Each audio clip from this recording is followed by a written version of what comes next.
following is a special presentation of the Sports Journey Network. Sports Journey.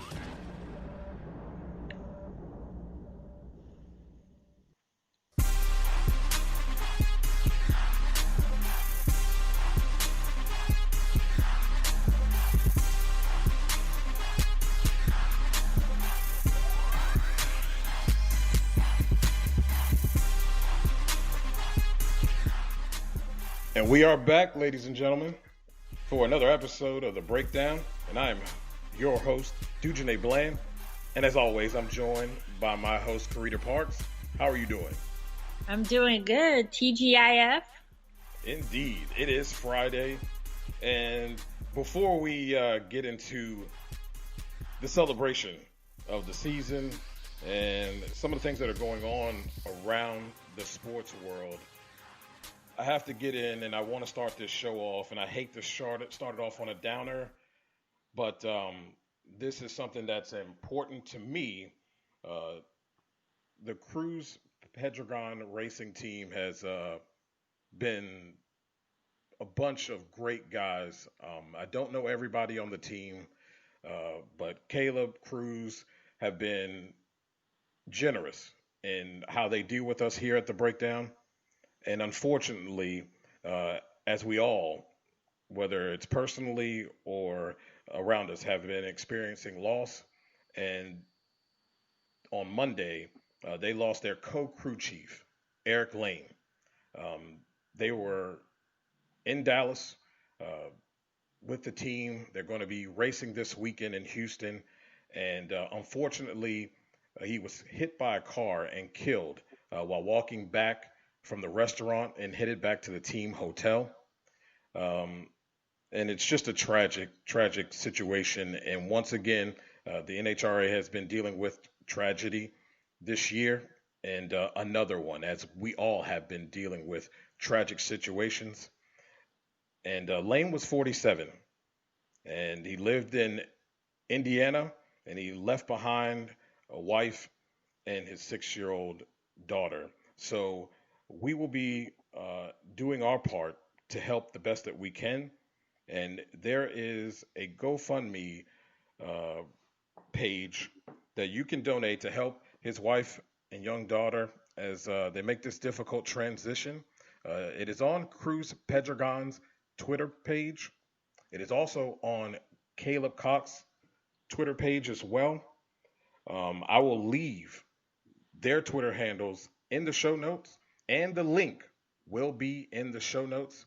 Our thoughts and prayers go out to his family, to the NHRA family, and to Cruz Pedregon Racing and that Snap-on Tools great funny car race team. And this weekend, as reporters, we don't openly root, but I'm rooting for you guys. So send it for Eric Lane.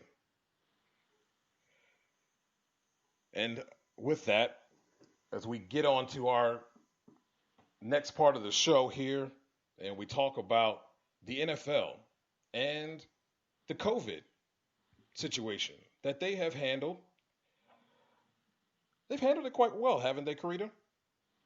They have, surprisingly. I can't say I was thinking they would, but yeah, they've handled it pretty well so far. Oh, we've had this discussion, and I thought if they had the amount of outbreaks that they've had in the last 2 weeks, they were done. That the season was done, it was over. Pack up your bags, go home. No more football. And yet they've managed to juggle this thing. And I even was critical of them earlier on before the season started because it seemed like they had no plan. But apparently they have a plan. And it's been working quite well. Yeah, I will say they're handling it well, but I also think that they are in the mindset that they're going to finish this season no matter what. So, some of the games that they played after an outbreak, I have been a little bit in disagreement with. I feel like they play, I think Kansas City and Patriots is a good example. It's like after someone doesn't test positive twice, then they go ahead and play when the incubation period is longer. So far, that has not come back to bite them, but I'll say that's a little bit where I've kind of not been in agreement. I think that they play a little too fast I agree. after an outbreak. I agree. And because it's very already hard to tell, even though guys have tested negative. And I think it was this past weekend, there were some tests that had to be done before games. And those tests did come back negative, but they hadn't been out of that incubation period really. So how do we even know that those players are truly negative and they don't pass it to other players on the opposing team and their own team? That is a concern that I have as well. But they seem to have dodged that bullet for the most part.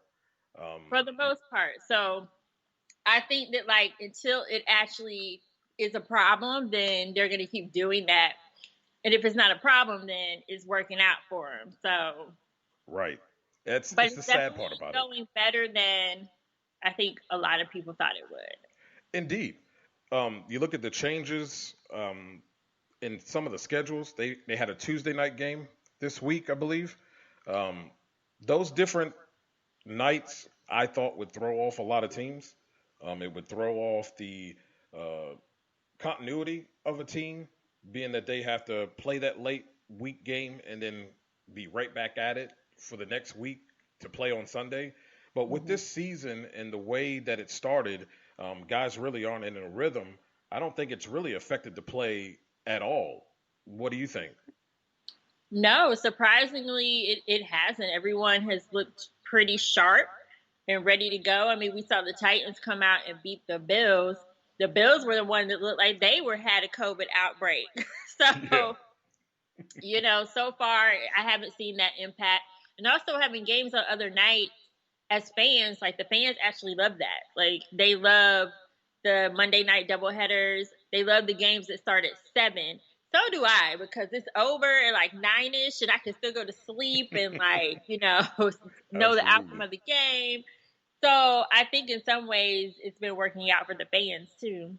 Indeed. And in the next coming weeks, I know for the Saints, they will be allowing some fans this weekend, and then they will increase that if all goes well. They will increase that.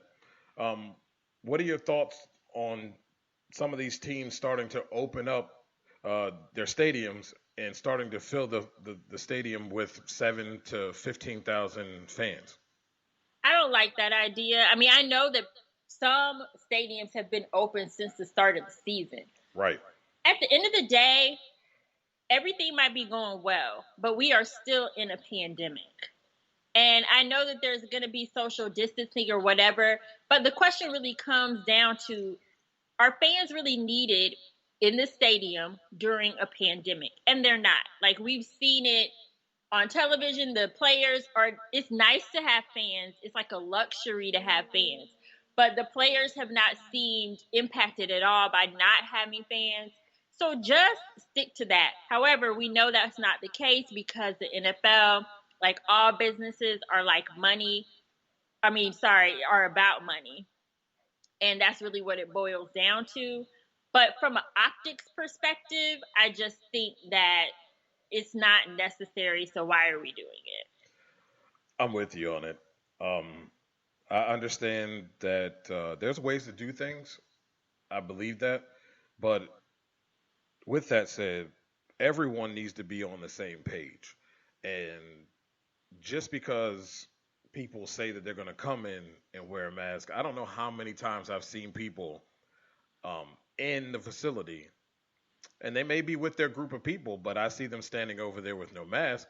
And then some of these people, whether they have them 8 rows or 10 rows up from the actual end zone wall, some people have worked their way down to that end zone wall. Players aren't getting super close, but still, there's that everybody's not towing the line. And I love giving the NHRA example because they've done an excellent job of sticking to their guns. And Everybody is supposed to wear a mask and will wear a mask no matter whether you're in the stands with your group or not. There's none of that. Unless you're eating, that mask is on. And it's a requirement for everyone, drivers, media, fans. And people abide by it because they want to see racing.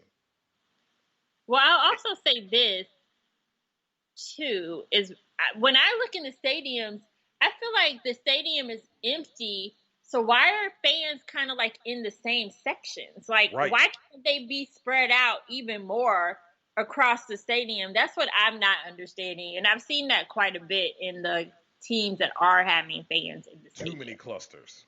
Too many big clusters, too. Yeah. And I know that ain't all your family. No, it's like this whole stadium is empty. They don't have to be, maybe there's like certain levels that are not open, which is fine. But even on the first level, there's a whole stadium of a first level. Right. So I don't understand why everybody is like in the same sections. It's strange. It is. But they're looking to open them up. And hey, if you're a fan and you decide to go, just take your precautions. That's all I can say. That's important. I haven't heard of any major outbreaks from any of these stadiums. So we'll see if this can continue and doesn't become a sore spot or a black eye for the league. Because, if you have an outbreak at one of these stadiums, it's going to make news. And the league's going to look bad for it. So somebody's going to get it. Are going to go rogue. Yep. I don't know whose, but and somebody will. But hey, kudos to the NFL.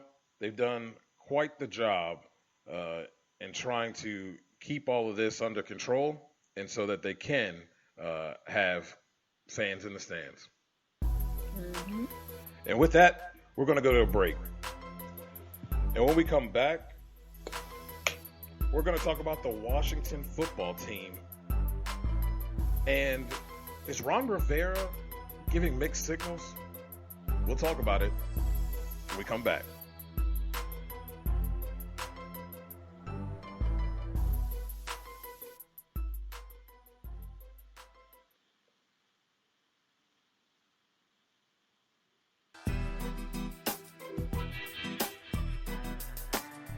And so the Washington football team is 1-5 in a horrific division. And I've said it week after week after Ron Rivera said that they were looking to try to win a division by switching to Kyle Allen. And I will say it again. You ain't winning nothing. Absolutely nothing. Not looking like that. And let's get into these comments, Carita, about quarterback play and the direction of this team. Mm-hmm. First, I'll ask you, do you feel that Ron Rivera is giving mixed signals when he is talking with the media in reference to the quarterback position and this team? Well, yes, because for 4 games, he was all about development. And even his decision-making as, like, when it came to his plays and the end of the games, how he was handling it, was all about developing the team, right? Now, all of a sudden, it's like, win now. So there's a huge, but even still, when you hear his comments, he's still talking about developing this team. So there are a lot of mixed messages going on. And personally, when it comes to Kyle Allen, I wish he would just say, that's who I want to be my quarterback. Plain and simple. Like, stop with the other reasoning or whatever. It's very clear that you don't really want any parts of Dwayne Haskins. He's inactive. He'll be inactive, I think, for the 3rd game in a row. And it's fine. Like, if that's your decision, that's your decision. But just say it and let it be what it is. But there's definitely a lot of mixed signals. Now, on the other end, this is not an excuse, but I do think it's a consideration. Cancer is a lot. We see him show up at these games. We see him show up to media availabilities looking in good shape, honestly, for what he's going through. But we don't know what's going on behind closed doors. I mean, he's still getting treatments. And like I said, regardless, cancer is hard. He's dealing with some things on a personal level and still trying to coach this football team. So, I don't know if all of that, and this football team is a young team, and there's a lot that you have to take into consideration. There's a lot of pieces still missing. Just a lot going on. Right. So it could be quite a bit to handle as a coach when you're also dealing with cancer. Right. Absolutely. And I'm going to, I've been me and Carol, a show I go on, the Sports on the Hill guys, talking about this, and he's on the side of giving Ron Rivera the benefit of the doubt on a lot of things, and that's not what I'm saying I'm not doing. But let's listen to 3 comments here over the course of these last couple of weeks here. And at first, it's a long season. We've got 14 games left to play. We've got an opportunity to learn and grow, and that's going to be the important right now, that losing our guys to injury in a situation like that. Talking about taking these plays and trying to win a ball game late in the game when it was really, there was nothing to prove they weren't going to win that game. And he said, you've got to be careful. He continued. He said, I've played this game as well as coached it, and I've seen guys try to do things, call a timeout, run a play, somebody gets hurt. That to me is counterproductive. Okay, get that. I remember that. That was week 2. He said 14 games, so that was week 2 when he still had Dwayne Haskins. But yeah, I remember that comment. That was a question about that game. Exhibit 2.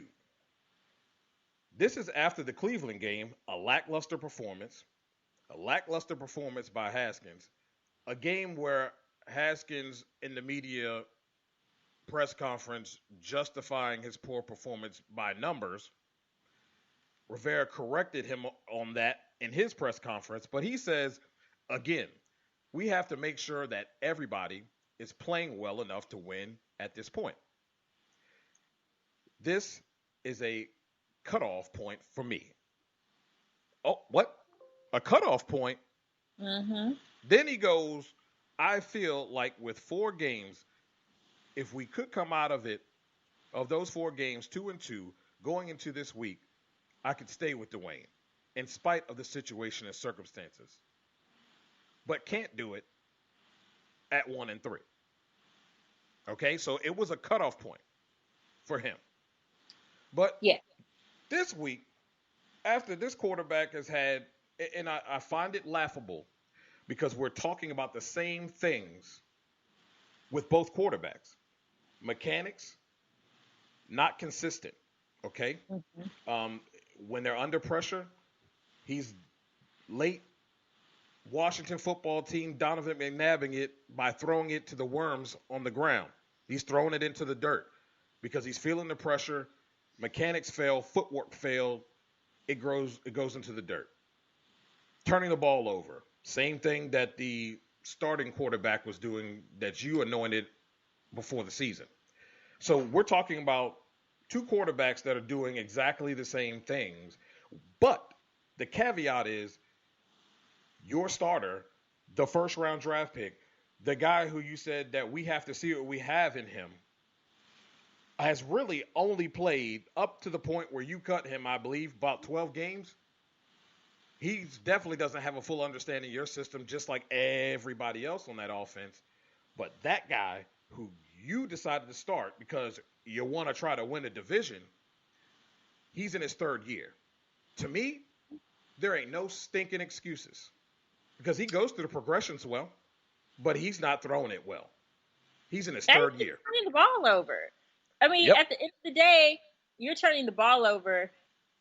The game against the Giants, he had 2 very key turnovers that One was a fumble near the end zone when Washington was on their way to scoring, and more than likely that was the game-winning touchdown.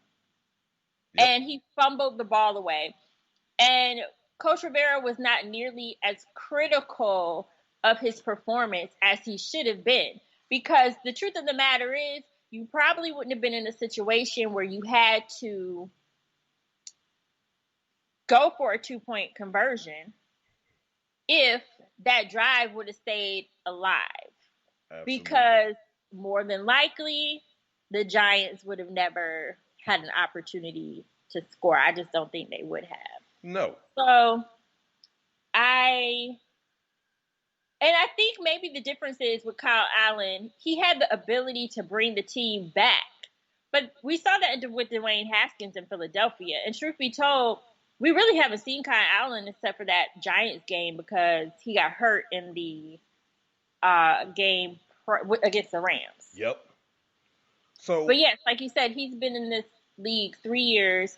Dwayne Haskins has not played a full season for Washington at all. Nope. Since he's been drafted, and then he had a short college career. He didn't play a lot in college either. Right. So, yeah. And then I trying to convince me that making him the third string quarterback, he all of a sudden can see more. Look, man, you are indicting a first-round draft pick by making him the third string quarterback over a guy who's coming off of a major injury, first off. Because that's saying he's not good enough to even back up the guy you want to start. Yeah. Don't tell me that it's taking a step back so he can see things a little bit better from the sideline and do those things. Just in week 1, you were praising him about his leadership skills. So what are we talking about here? Yeah, you don't want him to play anymore. You do not want him to play for you anymore, because if you're a backup, then if Kyle Allen gets hurt, which we saw happen, you got to put Dwayne Haskins back in there. You don't want to put him back in there. Nope. So I don't know. Sometimes I still wonder if there's a little more to the story that we don't know. Right. Because it does still seem like it doesn't make sense. And I'm really surprised just with Ron Rivera's track record coming from Carolina. He had a pretty squeaky clean reputation. Right. And then now he's here and it seems like he's fumbling on this quarterback situation from my perspective. I agree. And that's all I'm saying. I'm just critical of how you're handling it. If you don't want Dwayne, I understand. He's not your guy. You didn't draft him. But you understand and you know what you have in a Kyle Allen. And you know that he at least knows this offense. He's been in it for 3 years. Now, I understand there aren't the pieces that are necessary for any quarterback to be able to consistently do anything on this offense. Offensive line is not consistently protecting, and they're not opening up run lanes. You've got a young running back that's learning how to run between the tackles, and you've got a wide receiver core that's young, and half of them are learning. And we don't even know, honestly, if they are the guys that are going to be or round out your wide receiver core. But they also, and Antonio Golden Gandy has not had enough playing time to even know if he is a guy that can help you or not. But if you don't like this, then just come out and say you don't like the guy and move on. That's all I'm saying. Don't feed me a bunch of crap, though, because as a media guy, we've been through this before. We see this a lot. We're not dumb. Well, here's my question, and this is probably a conversation for another time, but what is the commitment to Kyle Allen? Why is he so committed to him? I mean, Kyle Allen's performance had a little bit to do with his firing from Carolina. Yeah. You know? It did. It wasn't the sole reason, don't get me wrong. But it was a factor at that point in time. Indeed. So you bring him with you, and now you put him on the field. ASAP. And he didn't show anything in Carolina. But people want to make excuses for this guy. And now all of a sudden, we don't have enough around Kyle Allen, but you Well, you didn't still have saying enough people were around the around, other quarterback either. still saying people were around Dwayne Haskins, and we all knew that he didn't have enough around him either. Exactly. So And he's trying to learn the offense on top of that. But I don't know. I guess, I mean, I don't know. This whole situation with this quarterback deal irritates me because it's not handled the way it should be. And you're feeding us a load of crap, and we're looking right at it, and we see exactly what you're doing. Like, there's not fogged glass here. There's no mirrored glass. We see exactly what's going on. I'm just calling it the way I see it. That's all. And just stop feeding me a line of crap. well, you know what? Daniel Jones' 80-yard run the other night sums up the NFC East. Yeah. You know, he just tripped 10 yards from the end zone after running 80 yards with nobody around him. Nobody. So, That turf monster is strong still. perfectly sums up the NFC East. Just straight trash. Oh, man.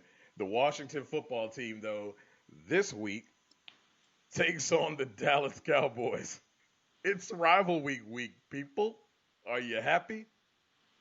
Two dumpster fires going at it. One who actually, I believe, has an offense in Dallas, even with the Red Ryder BB gun. Their defense, though, putrid. It's just going to be the battle of who makes the most mistakes. Really. Yeah. Because neither one of these teams are good. Neither. Well, Dallas's offensive line is pretty beat up, so the defense should be able to have a fairly decent day and create some pressure and maybe some turnovers when it comes to Andy Dalton. So we'll have to see, because the Giants were winless, and that was a game that should have been a no-brainer. Indeed. But hopefully Washington can beat the Dallas Cowboys. They should be able to, but you can never be sure. Never be sure, especially in this NFC East. But we're going to go to break one more time. And when we come back, we're going to have a little talk about when keeping it real goes wrong.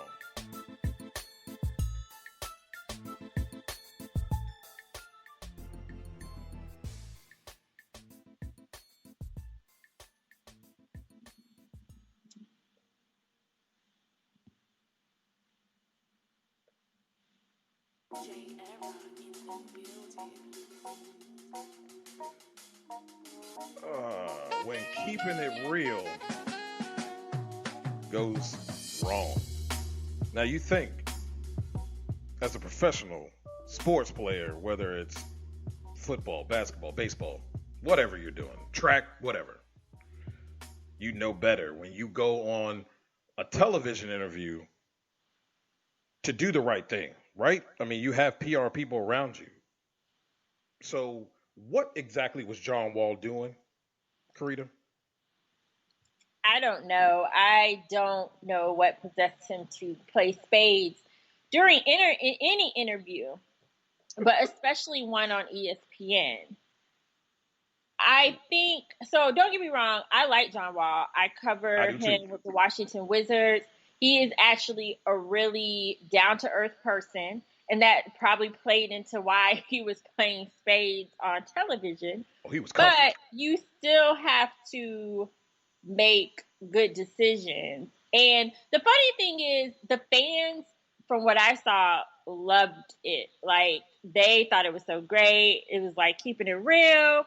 But I commented and I said, I know you all love that John Wall was playing spades on TV, but as a PR person, that is my worst nightmare. Like, I'm sure his PR person was like, what in the world is happening? And, you know, more than likely, you obviously don't have to tell a client usually, hey, don't play cards on TV while you're doing an interview. Especially, like, to the point where you're not paying attention either, because you're like, can you repeat that question? Because you're, like, into your game. It just wasn't a good look, especially with him coming off of that incident where he was caught on video, like, throwing up gang signs. It's too close.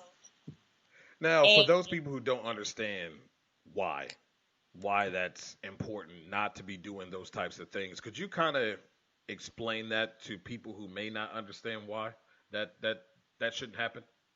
well, first of all, he's a professional. Regardless of if he's playing basketball, he's playing professional basketball. So with any profession, you have to be professional. And I can't go to a meeting, and I'm trying to explain this in ways, that people can relate to.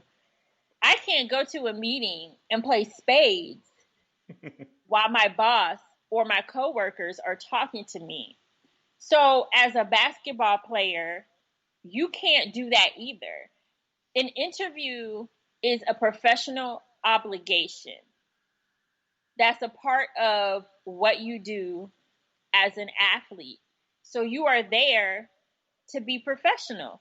And it's not a good look for your brand from the professional perspective. Yes, the fans may have loved it, but from the perspective of your brand, that's just not what you want people to be worried about if they book you for an interview. And that makes sense. That is a public service announcement by Parks PR. Yes, don't play spades during an interview. Pretty plain and simple. Other than that, outside of that, for John Wall, what do you think the new season? I think I've heard that NBA could be back by Christmas time. Mm-hmm. So, is there a chance that the Wizards could get John Wall back at the start of the season next year? I Or definitely the next think season. I definitely think he'll be back next season. We've seen him practicing, from the perspective of healthy. He looks healthy, and I'm not just talking about what I've seen of him practicing, but his weight is down. He looks like he looks lean. He just looks like he's been taking care of himself from that perspective. Right. And the things that I have seen in practice, he looks like he is well equipped to play. Now, obviously, we don't know until we see him in competitive form.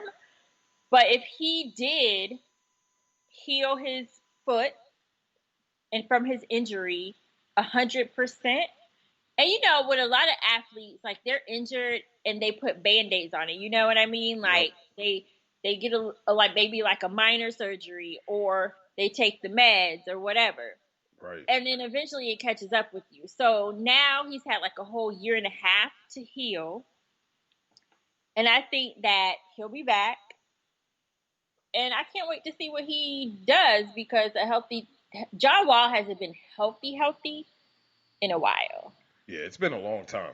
Yeah. And it showed with his play. And I know people were critical of him, but I don't think in the time that he's played poorly that he was 100% healthy.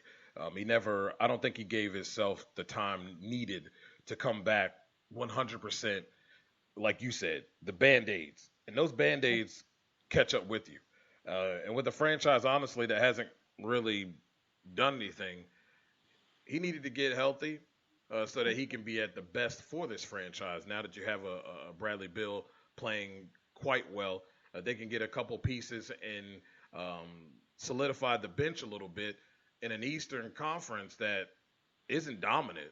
I mean, if they can just be consistent, they have an opportunity to at least make the playoffs. So yeah, and Rui Hachimura last season was his rookie year, and he was fairly solid. You saw him get better as the year went on, but you could tell he's a very quiet guy, but he seems like he's willing to learn, and he really seems like someone who wants to play his best.